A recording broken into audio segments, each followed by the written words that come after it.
time to shed some light on this, so stick around and all will be revealed.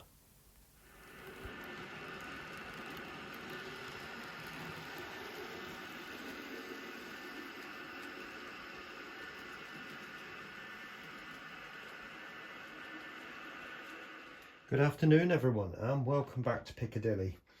Now, since the last video there's not a massive amount happened. What I am trying to do, I will show you because I've not got very far with it, is to start making some of the bits for that shelter over there. So you can see there the side walls, okay, and that's part of the roof. Obviously there's going to be another piece, two pieces side by side like that. And this piece will form part of the actual roof skin, if you like. Okay, maybe some possible progress on what these are. We're not 100% sure, but we think there's something to do with the bridge below and possibly something to help support the bridge below. I'm not totally certain what that might be, but that's the current thinking. But this video is all about putting the lighting in for the whole of this canopy, going from here right the way through to the far end beyond this bridge bit here. I'm going to be using this stuff. Now, this is just cheap LED strip from eBay, and I do like this one because you've got a lot more contacts and the LEDs seem to be a lot closer together. So each section is actually a lot shorter, which does tend to make it a little bit more versatile. So my first part then is to, I'll just bring you back up, is to measure how much I need from here through to there, and then the same the other side. So let's get those two pieces. Okay, so I've removed the back scene and the tunnel again. Now, for those of you who've never used this stuff before, it's designed to cut.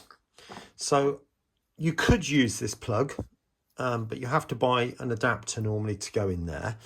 But I'm going to choose to cut it off and use the solder pads, which are just there. All right. So, oops, sorry about that. You have to cut exactly where it tells you to.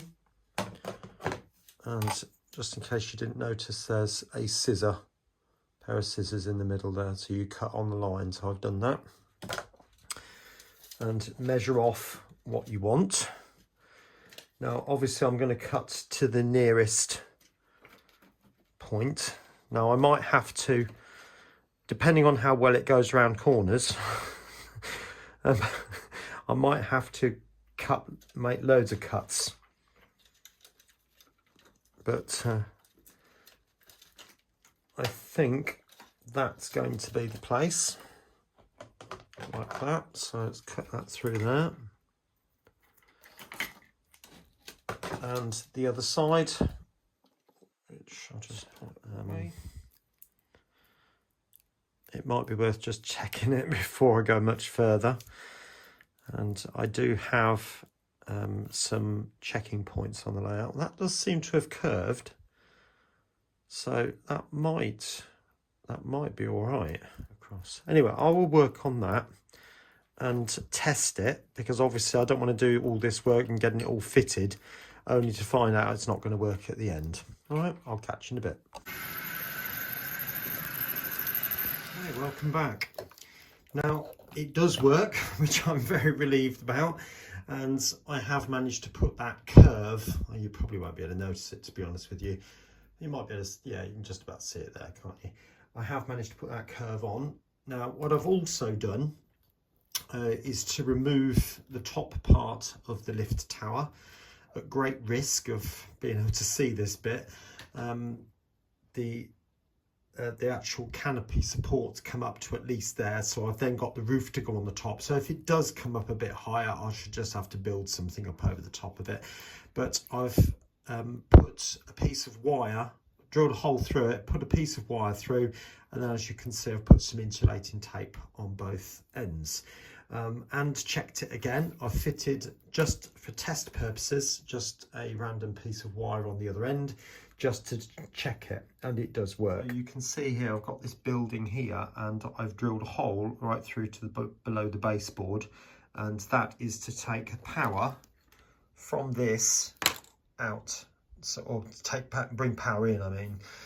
So what I'm going to do now is find out exactly where that is a convenient solder joint, and then I'm going to attach some appropriate wires and then dangle those through the board. So I'll catch you in a bit. Right, so you can see I've soldered these pieces of wire on, and they now go through the bottom of the baseboard. And you might be wondering how I'm going to get this to stay put. Well, I've made these little plates, if you like. So, and it's got these 4 feet. Now, the idea is the LED strip will face downward. And I don't think these get very hot. I think they get slightly warm, but this should be all right up to 200 degrees C, and I don't think they get anywhere close to that. I'd be a bit worried if they did. So I'm going to glue the LED strip to the back of this with a little drop of super glue, because the self-adhesive does have a habit of coming unstuck. And not only that, that's not perfectly smooth, that's quite rough. So you probably hear that. So a little bit of super glue on that will help. And then the idea is that then gets glued to that point there. And the gap I have arranged so that it is exactly the right width for that to slot in. Just in case you wondered. Right, so I will start off by I'll show you one. I'm going to peel a bit of that off. Tiny little bit of super glue, not a huge amount. Like that. That's quite a lot actually. Never mind. And I'm just going to put that. Where's that got to go? So again, these are pitched in at the edges, 1 millimetre, 1 degree. That's going to go like that. And press it on. Hopefully the super glue will take a hold and stick it there. Okay, and then that, making sure that tower ends up in the right place, will get stuck to the top like that, and just press it on. Okay, that seems to have got it. Oh no, that one's not got it yet, but you get the idea there anyway, can't you? So what I'll do is I'll get this glued up, and I'll show you the next bit. Just to let you know, I am finding it easier to glue the strip to the LED strip to the backing plate first, and then glue it down, because that way the LED strip is going to sit flat. And then I'll put the super glue on those points. So I just put my fingers either side and then just support it. The only thing I've got to make sure is that it lines up with the width of this part here, if that makes sense. Right, so that's all done now, as you can see. So the next bit is I'm going to put some insulating tape. This is just normal electrical insulating tape, and I am going to put a dab of super glue on. I'm putting it on for 2 reasons. One, because I want to tidy up that horrible, well, there's gaps in some places. Oops. And secondly, just to eliminate the possibility, however slight it may be, that there's any light bleed going up. I don't think there would be, but I just don't want to run that risk. So a little dab of super glue. Oops, that bit seems to have come up again. And do that first little section right up to there, like that.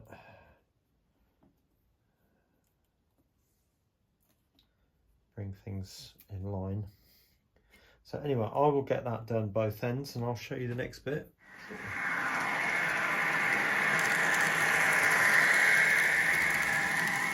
That bit's done now. That was trickier than I thought it would be. It's as you're rolling it out, the roll end up touching some of the super glue, and I end up getting it all everywhere. But anyway, it's on now, and that's not coming off, I don't think. So hopefully that should stop any light bleed, etc, etc, etc. Now I do have a ridge section to go on here. Again, little sections, but I'll show you that later. I need to paint them up first, so I'll get that done. Whether that'll be in this video, I don't know. And then there'll be like little wrap pieces going over the top of each section, which I think is the same as the original, the main one I mean. And then there'll be a ridge piece going all along, which will be one piece of card, similar to what I did over there. Okay, so I will now, the next job is to get this connected up. Incidentally, just to show you, that's what the roof sections will be like. And so they are ridged, but obviously, like I said before, they need painting. And they're right. Now, I'm not going to go into great amounts of depth on how to wire it up, what to buy or anything. I've done that many times in the past. So if you want to know that information, go look at one of my other how-to lighting videos. But the idea of this one is purely to show you what I am going to do in terms of basic things. Now this grey and yellow is my 12-volt feed. Now, at the very beginning of the layout, when I first started putting it together, I decided on basic colours, and I generally stick to them, so that if I do have a problem, I know what wires, what rating, if you know what I'm saying. So my brown and blue is my main track, which is 15-16 volt AC. My red and black is the 3-volt, as you can see, which leaves the other 2 wires for the 12-volt. Now, so the reason I've got those colours is because I buy my wire in big rolls like this. So in this particular one, there's brown, black, grey and green, yellow. And it's very easy to come across red and blue, which is what I use elsewhere. Okay, so it's just cheaper to buy it like this. So back to the wiring. These are the wires that have come directly from the lights that I've just put in. And like I just said, that is my feed from the switch, which is just here. So what I'm going to do is just fit a terminal block, i.e. one of these, chock block, whatever you want to call them. This one I've used before, and you can see it's a little bit worse for wear, but it will do the job. So I'm just going to cut these wires, making sure the power is off, and then put that into the system along with those 2 wires there. I'll show you that in a minute.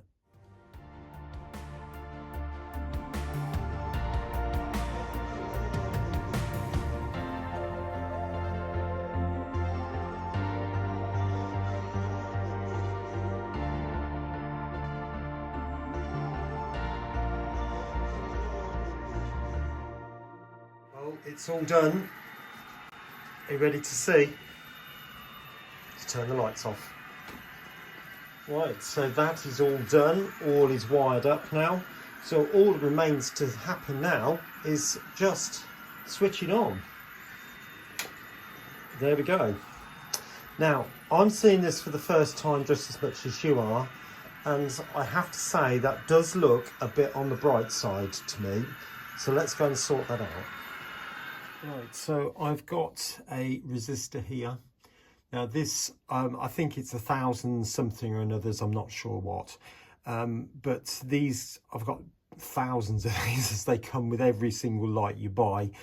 And every LED that's come as well. You know, you get loads and loads and loads. They're all the same. So I'm going to put one of these in. Now, I am going to sandwich it into a chop block at either end, and then just cut the wire just in a very similar way to what you've just seen me do. So I'm going to cut that in half and then fold these ends over to make a thicker end, if you like, and then twist that. And by doing it that way, then the screw from the chop block has got something to grip to, or to grip onto. Otherwise you do run the risk of putting it in and the screw missing it completely. So that, it's a bit of a Heath Robinson solution, but that will work. and then it's just a case of putting one bit on either end. Oops. Go on the end of there like that.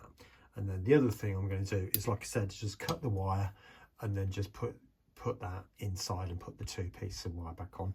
I don't think it matters which wire you use. I'm going to put it on the positive, but you know, that's the way it is. So I'll see you back in the layout. Well, I've done it, and I have to say that does look an awful lot better. If I turn off the other lights now, you can see it's more of a glow. And when I've looked at pictures of Piccadilly at night time, that's more of what I see, to be honest with you.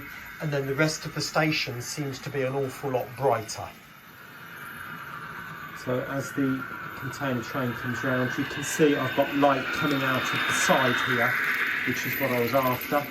So when the roof goes on, it should be absolutely fine. As I turn, you can see that's all lit up now. It just goes to highlight some of the things that were done a little while ago. When I look at the back scene, it doesn't, you can see it obviously, but it doesn't glare like it did a few minutes ago. Actually, if you look inside the staircase now, it just looks as if there's a nice glow coming from it, which is exactly what I was after. I'll leave the video there. I hope you've enjoyed it, and I'll catch you again very soon here on Piccadilly. Bye for now.